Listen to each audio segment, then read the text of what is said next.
2-3 ముచ్చట్లు చెప్పి నేను ముగించేస్తాను కొద్దిగాని. అందుకే ఫస్టే చెప్పిన మీరు పెట్టింది పెద్ద సబ్జెక్ట్, ఇది ఒక డే లాంగ్ పెట్టాల కథ ఇది. అమ్మాయింది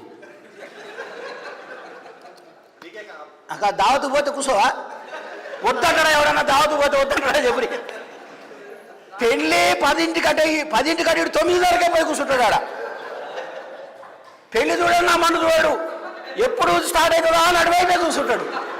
వీడు ఈత పోవాలి రప్పరప్ప 2 నక్షత్రాలు వెళ్ళిపోయి ఆడ కూర్చోవాలి. అది ఒక పూట కాదు, ఒక రోజు మొత్తం నడిచినా సపోర్ట్ చేయడు. మళ్ళీ ఒక పూట పోయి మళ్ళీ 2వ పూట కూడా వస్తాడు అవసరం అయిపోతే.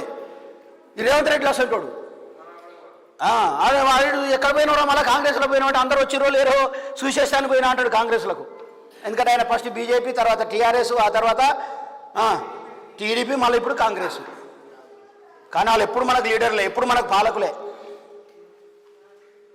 పాపం ఈయన ఎన్నేళ్ళు అయిందో కమ్యూనిస్ట్ పార్టీలో పనిచేయబట్టి. ఈయన మనం లీడర్గా గుర్తించాం.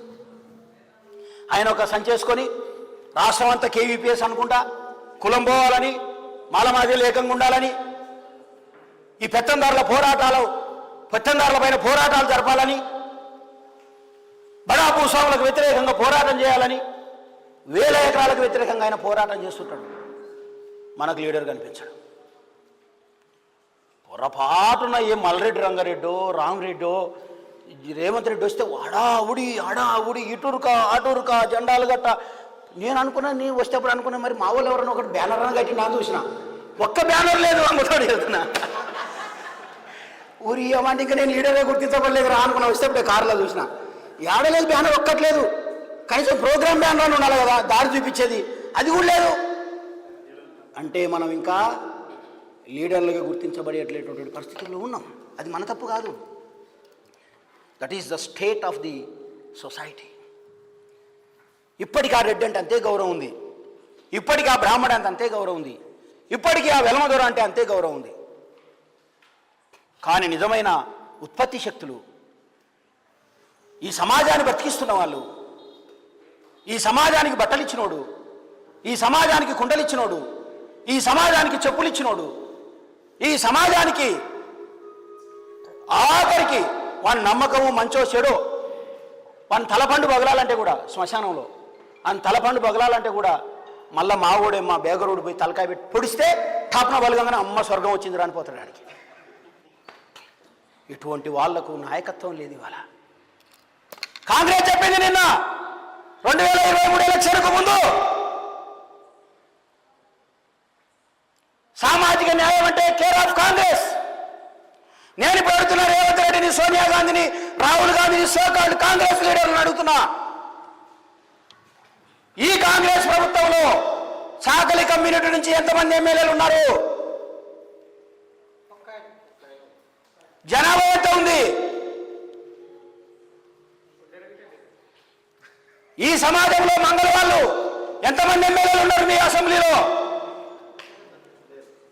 కుమ్మరోళ్ళు ఎంతమంది ఉన్నారు? పాములాడిచ్చేటోళ్ళు ఎంతమంది ఉన్నారు? గంగెట్లోళ్ళు ఎంతమంది ఉన్నారు? ముదిరాజులు 2 ఉన్నారు. ఒకరే కదా, శ్రీహరి ఒకడే. మొత్తం రాష్ట్రంలో అత్యధిక జనాభా ఉన్నది ముదిరాజులు. ఒక్కటి మంగళ్ లేదు, కుమ్మరి లేదు, కమ్మరి లేదు, వడ్రంగం లేదు, పద్మశాలు లేరు, మేరోలు లేరు. ఏమనంటే మా ఆవిడ ఏం చేస్తాడు? ఒకటిందన్న అంటే మన వాళ్ళు ఏం చేస్తారు? మళ్ళీ ఆయనతో ఇల్లే. ఇప్పుడు ఆ కమరాలు ఇళ్ళలో పోయినాం అనుకో, హై దూరంగా ఉండరా అంటారు. ఈయనకే ఎక్కువ ఉంటుంది ఏది ఈ పిచ్చి, దూరంగా ఉండరా అంటాడు. కౌన్సిలర్ ఇళ్ళలో పోతే దూరంగా ఉన్నాడు. మరి మేము దూరంగా ఉంటాం కానీ అసెంబ్లీలో నీ ఎమ్మెల్యేలు ఎక్కడురే? అవునా కదా? కమరాలు ఇళ్ళలో ముట్టుకోకరా అంటాడు మాలమాది వాళ్ళని. ఇప్పటికి కూడా, ఈరోజు కూడా. మరి మీ ఎమ్మెల్యేలు ఎక్కడ ఉండరే? కానీ నువ్వు ఊరికి దూరంగా పెడుతున్నాడు, నువ్వు అంటరానివాడు అనుకుంటున్నాడు, నువ్వు పిచ్చగాడు అనుకుంటున్నాడు, నువ్వు ఈ సమాజంలో అందరికంటే తక్కువ అనుకుంటున్నాడు. సచ్చో చెడో మాలవాది వాళ్ళు 19 మంది ఎమ్మెల్యేలు ఉన్నారు ఈ అసెంబ్లీలో ఇప్పుడు, because of doctor Babasaheb BR Ambedkar. కాబట్టి మన సమాజంలో మనం ఎక్కడున్నాం అనేది జాగ్రత్తగా ఆలోచించవలసిన అవసరం ఉంది. మిత్రులారా, నేను టైం నాది అయిపోయింది యాక్చువల్గా. టూకీగా చెప్పి నేను ముగించేస్తా. నెంబర్ 1, మనోధర్మశాస్త్రం మనకిస్తున్న అంశాలు. ఇన్సల్ట్, ఇప్పుడు నేను చెప్పింది ఏంటి? ఇన్సల్ట్. Number 2, injury. ఒకవేళ వాడు ఇన్సల్ట్ చేసినా లొంగలేదనుకో ఏం చేయాలా? ఇంజురీ చేయాలా, పనిష్మెంట్ ఇవ్వాలి వానికి. ఎట్లాంటి పనిష్మెంట్ ఇవ్వాలి?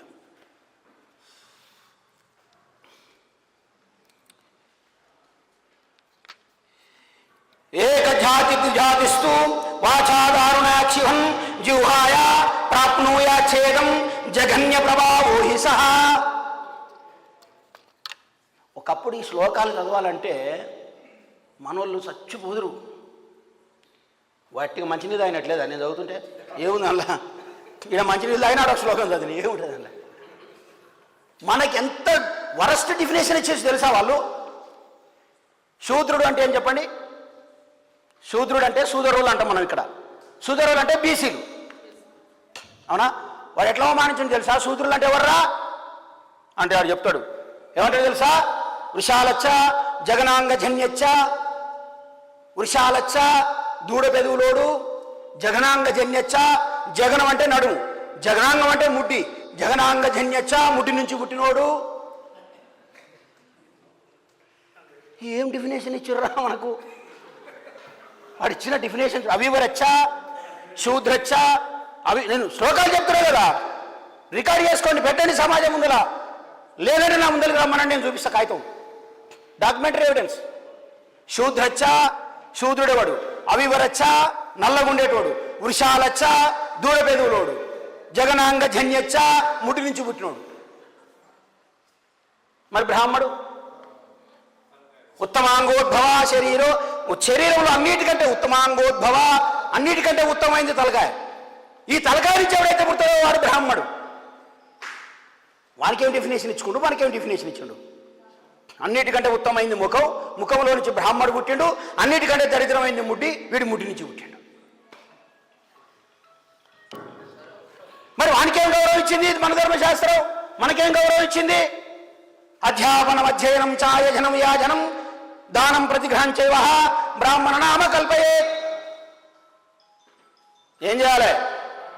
వానికేం ధర్మం, మనకేం ధర్మం?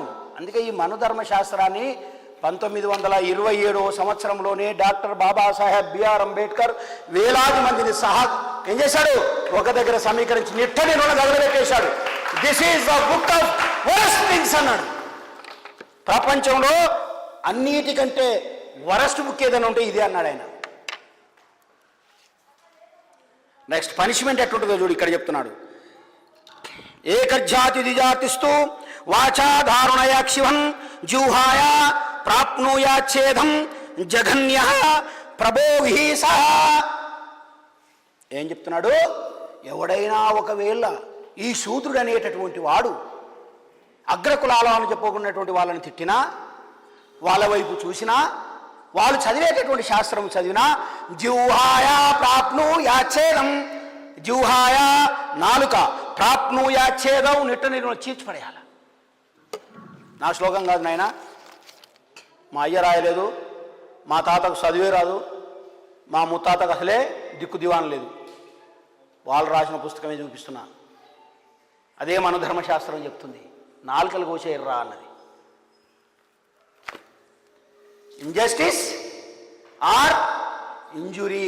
ఒక చోట అంటది శూద్రునికి కర్రు కాల్చి వాత పెట్టాలి అంటది. శూద్రుడు వినకపోతే కర్రు కాల్చి వాత పెట్టాలి. సరే, స్త్రీలకు ఏం చెప్పిందో నీకు ఇంతకుముందే చెప్పినా నేను. ఇంకా స్త్రీల మీద చాలా భయంకరంగా రాసి ఈ పుస్తకంలో. ఇప్పుడు టైం లేదు కాబట్టి అంత దూరం వెళ్ళలేను నేను.